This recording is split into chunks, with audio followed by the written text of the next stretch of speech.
Imagine a world where the bishop of the city is more powerful than the emperor of an entire empire.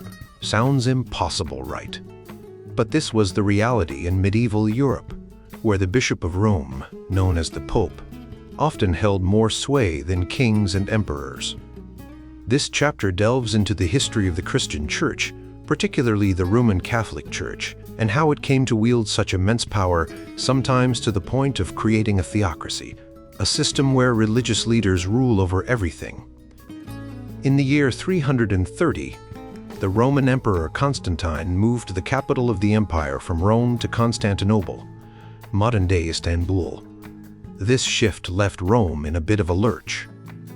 The city, once the center of the known world, was now on the periphery. But the Christian Church in Rome, led by the bishop, saw this as an opportunity. They began to assert that their city had a special status because it was where the apostles Peter and Paul had died as martyrs.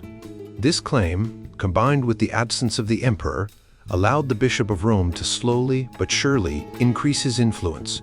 By the 5th century, Rome was sacked by the Visigoths, and the Western Roman Empire fell apart. In the chaos that followed, the Bishop of Rome, now called the Pope, emerged as a key figure. He wasn't just a religious leader. He was a political one too. In a letter to Emperor Anastasius in 494, Pope Gelasius I wrote, "There are two powers, August Emperor, by which this world is chiefly ruled, namely, the sacred authority of the priests and the royal power. Of these, that of the priests is the more weighty, since they have to render an account for even the kings of men in the divine judgment. You are also aware, dear son, that while you are permitted honorably to rule over humankind, yet in things divine you bow your head humbly before the leaders of the clergy and await from their hands the means of your salvation." This letter clearly laid out the Pope's belief that he was the supreme authority, even over the emperor. But this wasn't just empty talk. The Pope's claims were backed by the growing power of the Church and the traditional deference given to Christianity, since it became the official religion of the empire in 313. However, not everyone agreed with the Pope's claims. In Constantinople, the Patriarch, the bishop of the city, did not try to assert such dominance over the emperor. Instead, they worked together, with the emperor responsible for the well-being of the church and the patriarch providing spiritual guidance. This cooperative relationship was different from the power struggle in the West. Despite their grand claims, the popes often found themselves in precarious situations. In 756, the Lombards, a group of invaders from the north, besieged Rome. The Pope, Stephen II, turned to the Frankish king Pepin III for help. Pepin not only defeated the Lombards, but also gave the Pope control over parts of Italy, forming the Papal States. This event was later justified by a document called the Donation of Constantine, which claimed that the first Christian emperor, Constantine, had given the Pope his palace and jurisdiction over the Western territories. However, this document was later proven to be a forgery. The struggle for power continued. In 1073, Pope Gregory VII reasserted the Pope's claims to supremacy. He clashed with the German Emperor Henry IV over who had the right to appoint bishops. Gregory threatened to excommunicate Henry, a move that would have incited rebellion among Henry's subjects. In a famous incident, Henry had to humiliate himself by standing barefoot in the snow at Canossa to beg for the Pope's forgiveness. But the Pope's power had its limits. When Europe's nation-states began to rise, they challenged the Pope's authority. Kings and emperors, like Charlemagne, believed they had a right to rule their territories and the church within them. By the 15th century, the idea of papal theocracy was largely outdated. Nations like France and England no longer tolerated the Pope's attempts to interfere in their affairs. The Protestant Reformation, which began in the early 16th century, further eroded the Pope's influence. Reformers like Martin Luther and John Calvin rejected the Pope's claims to supremacy and instead emphasized the role of local governments in overseeing the Church. This marked a shift from the old papal theocracy to a new form of governance, where the state played a significant role in religious matters. One of the most famous examples of this shift occurred in Zurich, Switzerland. Ulrich Zwingli, a leading reformer, worked closely with the city council to implement changes in the church. The council, not the church, decided the pace of reform. When some of Zwingli's followers defied medieval dietary laws by eating sausages on Fridays, Zwingli supported them but left the final decision to the city fathers. This new relationship between church and state in the Reformation era was different from the old papal theocracy. Instead of the church ruling over the state now had a significant role in shaping religious life. This change reflected the evolving nature of power and authority in Europe, where the old certainties were being challenged and new ideas were taking hold. In the city of Zurich, a significant change swept through the church, breaking away from the control of the Roman Catholic Church. Instead of being governed by distant authorities in Rome, the church in Zurich became a part of the city's overall Christian life, managed by the city government. This meant that the city's leaders, not just church officials, were responsible for monitoring public morals and deciding who could be part of the church.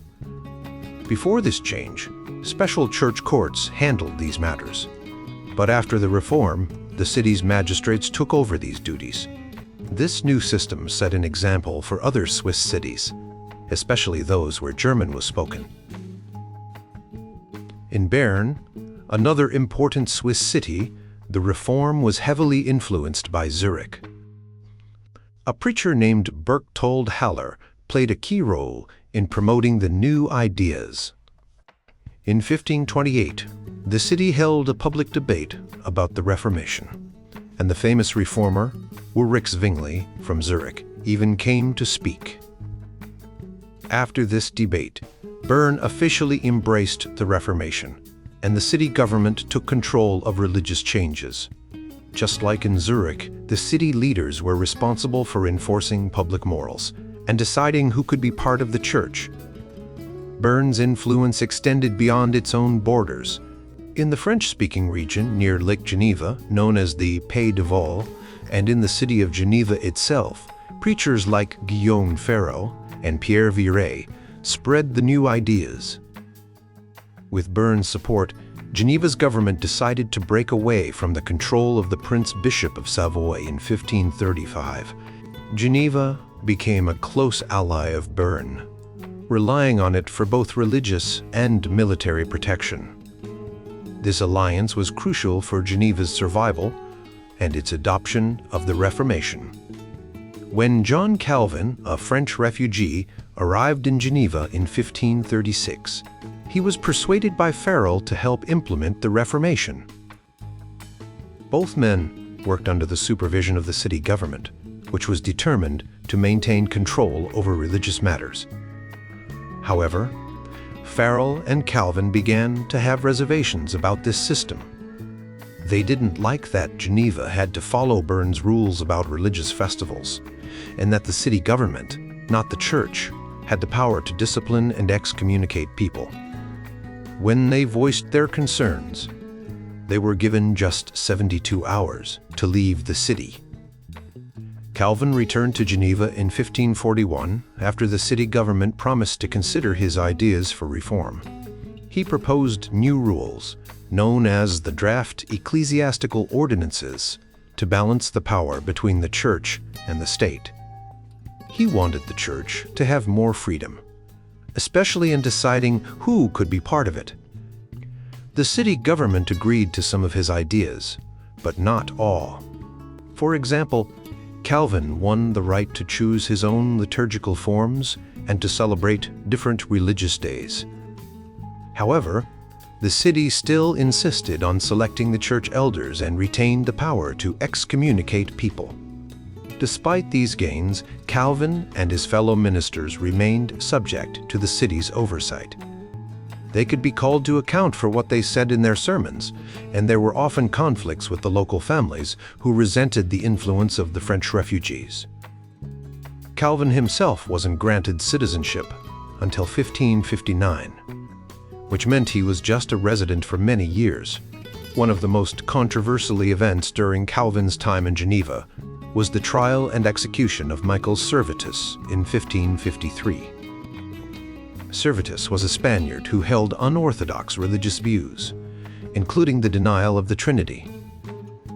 Calvin had provided evidence to the Catholic authorities in Vienne, leading to Servetus's arrest. When Servetus escaped and appeared in Geneva, he was recognized and arrested again.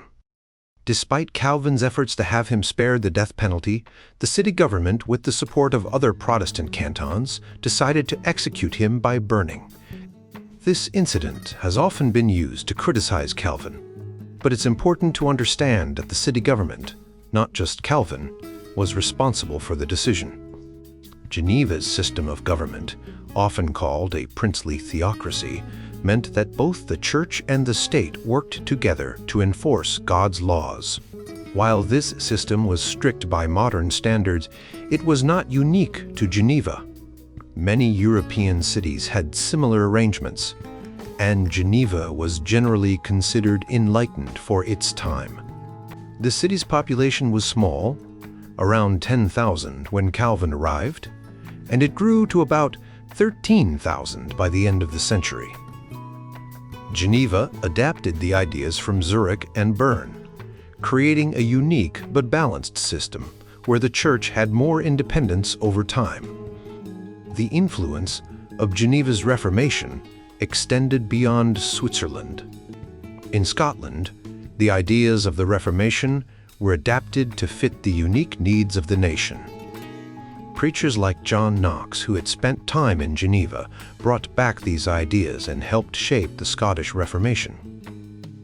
While Scotland was not a direct copy of Geneva, it was heavily influenced by the principles of religious and civic governance that had been developed in the Swiss city. The Scottish Reformation wasn't just a religious change, it was a major shift in how the country was run.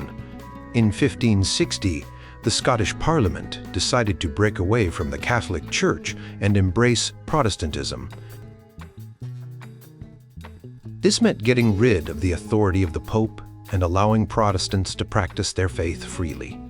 However, it also meant that new rules had to be put in place to control what people could and couldn't do in their churches. By January 1561, a document called the First Book of Discipline was written. This book outlined how the new Protestant church would work. It was a bit like a rule book for the church, but it had to be adjusted to fit Scotland, which was a much larger place than the Swiss cities. Where similar rules had been made, in Scotland, the church leaders, called ruling elders, were chosen by the people in each church. These elders worked with the ministers to take care of the spiritual needs of their communities. Unlike in other places where the government chose church leaders in Scotland, the people had a say in who would lead their churches. Ministers in Scotland weren't hired by the government. They were invited by the churches to serve. The churches also paid for their ministers, either through donations or from money the church owned. This was different from other places, where the government paid the ministers and told them where to work. There were many areas in Scotland where there weren't enough ministers, so the church appointed special people called readers to help. These readers could read the Bible and lead prayers, but they weren't fully trained ministers. The church also had superintendents who looked after these areas and made sure that people were being taken care of spiritually. The Scottish Church believed that it had its own authority separate from the government. This wasn't something that the king, James VI, liked. He thought he should have control over the church, but the church leaders didn't agree. They believed that the church was its own entity, and that the king was just another member of the church, not its leader. This led to a lot of tension between the church and the king. James tried to bring back the old system of bishops, which the church had gotten rid of during the Reformation. This caused even more conflict, and the church and the king argued for many years about who should be in charge. At the local level, the church was very involved in people's lives. Church leaders, called elders, would check on how people were behaving. They looked out for things like gossip, cheating, and drunkenness. If someone was caught doing something wrong, they would be brought before a church meeting called a kirk session. This was different from what the government did, which was more focused on crimes like theft and violence. The idea of a country being run by a single religion like in the past started to change after the Reformation. People began to think that different religions could coexist in the same place. This was a big shift from the old idea that everyone in a country had to follow the same religion. However, this new idea of religious tolerance took a long time to become accepted, and even today, some countries still struggle with it. The Scottish Reformation shows how the church and the government can have different roles, and how people can have a say in how their church is run. It also highlights the challenges that come when a country tries to balance religious freedom with the authority of its leaders. In the late 1300s, two major changes began to challenge the church's control over art. The first change was the growth of mercantile capitalism, which allowed wealthy families in growing cities to become very rich through banking, trading textiles, and selling luxury goods from the Indian Ocean. Families like the Fuggers in Augsburg, the Medicis in Florence, and the Sforzas in Milan had enough money to start commissioning art and building grand public structures. For example, in Padua, the Italian sculptor Donatello created a bronze crucifix for the San Antonio Church and a famous statue of a warlord named Gattamelata on a horse. Similarly, Michelangelo worked in Florence making sculptures like the Madonna and the famous David, which was originally meant for the cathedral but ended up in front of the city's palace. These wealthy families didn't compete with the church but added to the art scene, making art more accessible outside of church buildings. The second change was the rise of powerful governments, both national and city-state, which started to challenge the church's claim to rule everything. These governments began to build large public buildings and commission art for their own purposes. They didn't prioritize the arts as much as the church did, but they did become important patrons of art. When the Reformation happened, it brought more changes to how art was sponsored. The Reformation split Western Christianity into Protestantism and Roman Catholicism, and this split affected the way art was supported. There were two main reasons for this: money and theology. First, the money issue. In Protestant regions, the management of church resources was controlled by the state. This meant that if a church needed repairs, the government had to approve the spending. The same applied to commissioning art. The government wasn't as interested in art as the church had been, so the responsibility for supporting art often fell to wealthy individuals. Second, the theological issue. Protestants were more cautious about using art in churches. They believed that too much ornamentation and ceremony could distract from the Word of God. They were especially concerned about making images of God, which they saw as a form of idolatry, breaking the commandment that says, "You shall not make for yourself an idol." Before the Reformation, the church had a clear idea about using art to teach the Bible and reinforce faith. However, there were some critics, like Bernard of Clairvaux, who argued against lavish art. Since most people couldn't read, art was seen as a way to teach them the Bible. But this approach sometimes led to confusion, as artists often added elements that had no clear biblical meaning. like the green man motif in cathedrals. During the Reformation, different Protestant groups had different views on art. Lutheranism, for example, took a more conservative approach. Martin Luther believed that as long as religious images weren't used for idolatry, they could stay in churches. He encouraged artists to create works that were faithful to the Bible, like the altar pieces by Lucas Cranach. Luther also saw the value in using art, music, and drama to enhance worship as long as they didn't distract from the Word of God. In Zurich, under the leadership of Ulrich Zwingli, the approach was much more radical. Zwingli believed that all religious images should be removed from churches to prevent idolatry. He even replaced silver communion ware with wooden items and band organ music. However, Zwingli allowed religious art and music in homes, as long as they were used to teach and not to distract. This approach spread to other Swiss cities and influenced regions beyond Switzerland, including England, where some Puritans adopted similar views. Calvin, in Geneva, had a more moderate stance than Zwingli. While Calvin was cautious about religious images, his approach was not as extreme. However, over time, the more austere views of Zwingli had a greater influence on Reformed thought. These changes during the Reformation reshaped the role of art in society, making it more diverse and less concentrated in the hands of the Church. In the 16th century, Europe was a place where men and women had very different roles. This was true in almost every part of society, from the royal courts to the humblest cottages. Men were generally seen as the leaders and protectors, while women were expected to be obedient, nurturing, and focused on the home and family. During this time, there were a few key ideas about gender that shaped how people thought about men and women. One of these ideas was that men were more rational and capable of making important decisions, while women were more emotional and needed guidance.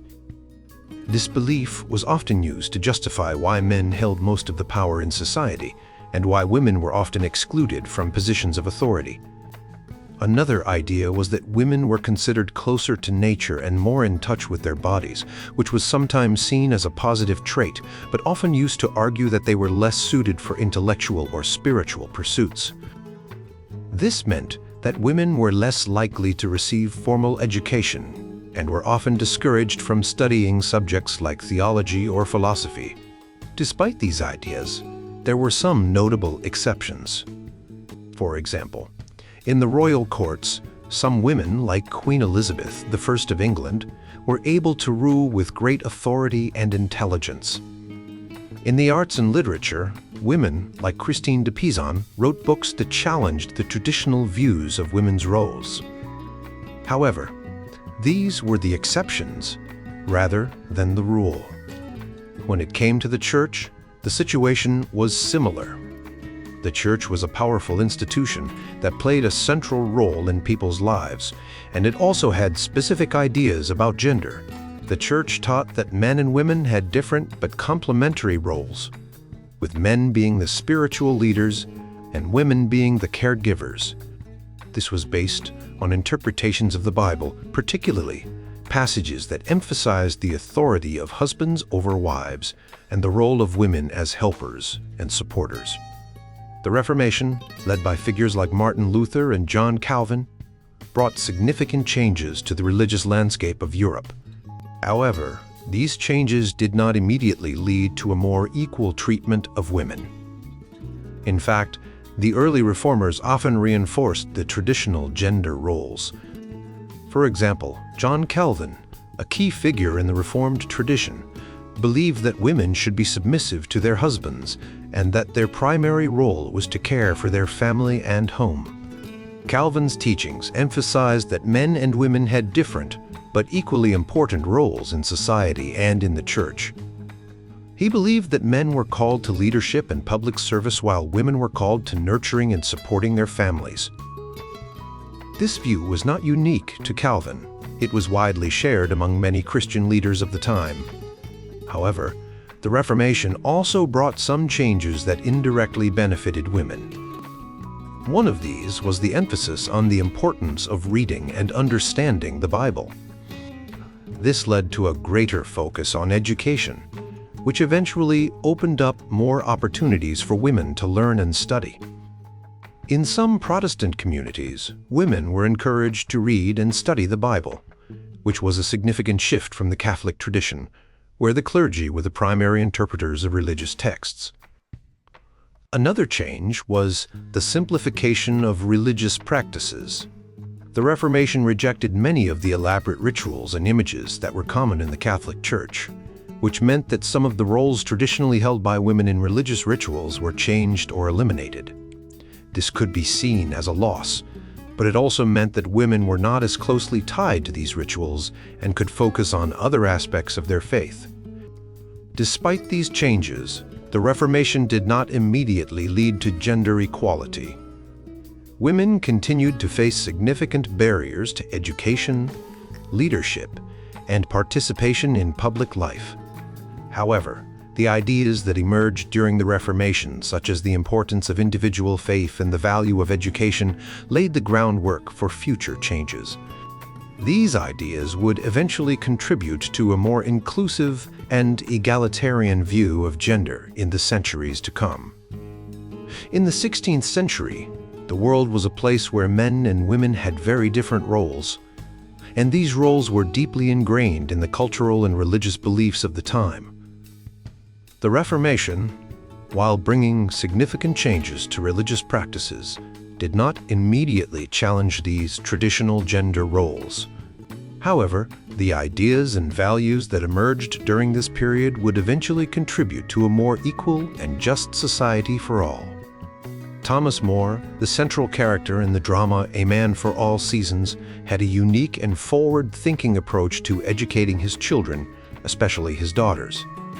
During the Renaissance, a time when many still held traditional views about women, More believed that girls should have the same educational opportunities as boys.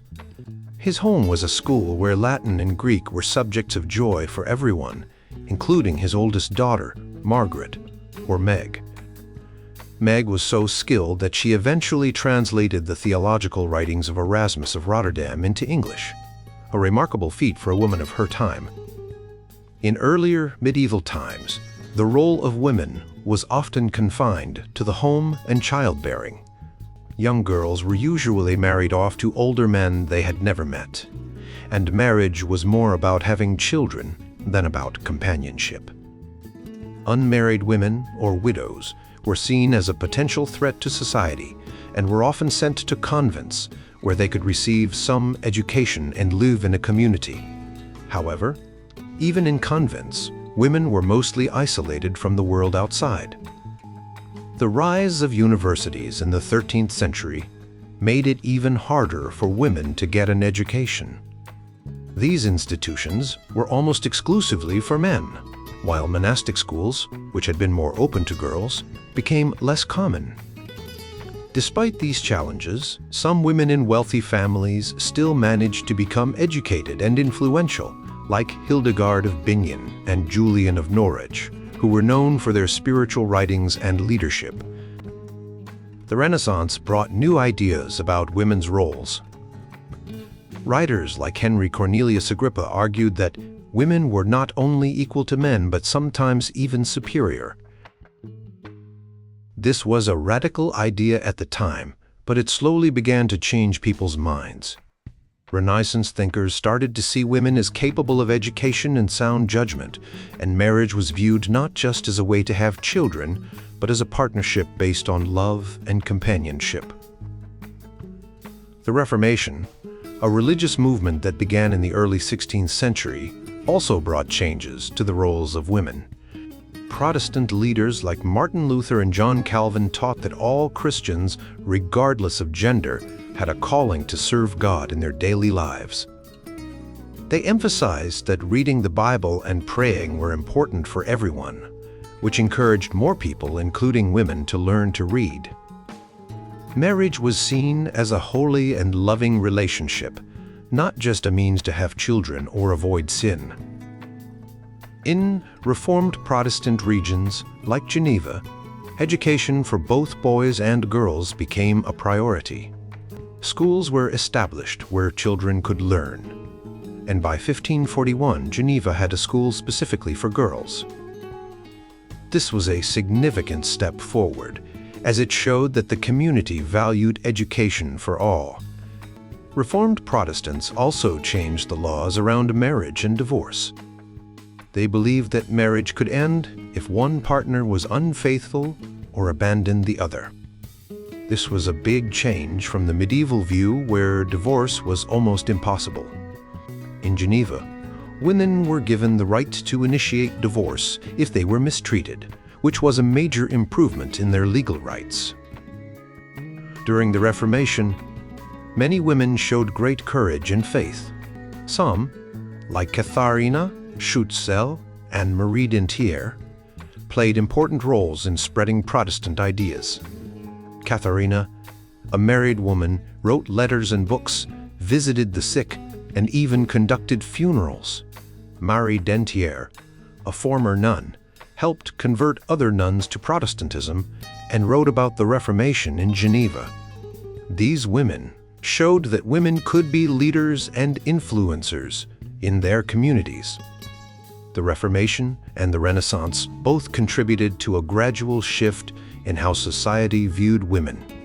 While change was slow and not always consistent, these movements laid the groundwork for future generations of women to have more rights and opportunities. Marie Dentier of Geneva was a brave and determined woman who used her pen to support the Reformation. In 1540, she wrote a letter to Marguerite of Navarre, a noblewoman who was a supporter of John Calvin. This letter was a bold move because it supported Calvin, who had been banished from Geneva in 1538. Marie's letter was not well received in Geneva. People were upset because she was a woman expressing her views, which was uncommon at the time. Her husband, Antoine Froment, a minister in Geneva, defended her, but he said he had not helped her write it. Despite the backlash, Marie's letter showed that she believed women should have the right to preach and teach about the Reformed faith. John Calvin, a key figure in the Reformation, is often seen as someone who did not support the advancement of women. However, when we look closer, we see that he had some interesting ideas about women for his time. For example, Calvin firmly believed that both men and women were created in God's image, which was a big deal, because many people at the time thought women were inferior. Calvin insisted that women were equal to men in this regard, even though he believed that men and women should have different roles in the home and church. Calvin was also open to the idea of women serving as deacons in the church. In 1542, he wrote a manual for the church in Geneva, where he suggested that deacons could be both men and women. He believed that women, especially widows, could take on important roles in helping the poor and needy. This was a progressive idea for the time, but it wasn't widely accepted in Geneva or other places. It would take centuries for this idea to be fully realized. Calvin also had a unique relationship with noble women who supported the Reformation. He corresponded with Renée of Ferrara, a queen who was sympathetic to the Reformed cause. Calvin sought refuge in Ferrara in 1536, when he was in danger in France. Although René's husband was against the Reformation, Calvin maintained a long correspondence with her, encouraging her to support the Reformed faith. After her husband's death, René asked Geneva to send a Reformed pastor to her. Another important relationship was with Marguerite of Navarre, a queen who was also sympathetic to the Reformation. Calvin and Marguerite corresponded for many years, and she later became a strong supporter of the Reformed movement. Her daughter, Jeanne d'Albret, went even further and openly supported the Reformation. Calvin sent his associate, Theodore Beza, to be a court preacher for Geneva. Jean was instrumental in gaining representation for Reformed leaders at the Colloquy of Poissy in 1561, an event aimed at finding common ground between Catholics and Protestants. When this effort failed, Jean helped secure a temporary Edict of Tolerance in 1562, which allowed Protestants some rights. Calvin also had a positive relationship with Queen Elizabeth of England. He corresponded with her and sought her support for the Reformed movement. Calvin's interactions with these noble women show that he was willing to work with influential women to advance the cause of the Reformation. Despite these progressive ideas, Calvin's legacy did not always lead to long-term changes in attitudes toward women. In later centuries, some people used Calvin's writings to argue against giving women more roles in the church. However, it's important to remember that Calvin himself supported an expanded role for women in society and the church. His ideas about women being equal in God's image and serving as deacons were ahead of his time. In the 18th century, during the evangelical awakenings, there were women who followed in the footsteps of the early Reformation leaders. One such woman was Selina Hastings, Countess of Huntingdon. She was converted and began using her influence to spread the gospel. She built chapels, appointed pastors, and even founded a theological college to train preachers. She also supported the founding of Dartmouth College and Princeton University. Before she died, she entrusted her network of chapels to another woman, Lady Agnes Erskine, ensuring that women would continue to have a significant role in the evangelical movement. Another notable woman was Lady Willemma Glenorchy. She was also converted and used her wealth to build chapels in Scotland and England. Like the Countess of Huntingdon, she appointed pastors and managed her network of chapels. Before her death, she passed the responsibility to another woman, Lady Darcy Maxwell. These women, like Marie Dentier and the noblewomen Calvin corresponded with, show that there has been a long history of women playing important roles in the Reformation and evangelical movements. Their stories remind us that even in times when women were often marginalized, there were those who found ways to make a significant impact. Throughout the history of the Reformed tradition, women have played a vital role in spreading the gospel and serving the church, despite facing significant barriers. In the 16th and 18th centuries, women like the Countess and the Lady were recognized for their contributions to the cause of the gospel. These women were seen as instruments of God, raised up to do good in their communities, showing that the Reformed tradition was not always rigid in its views on women's roles.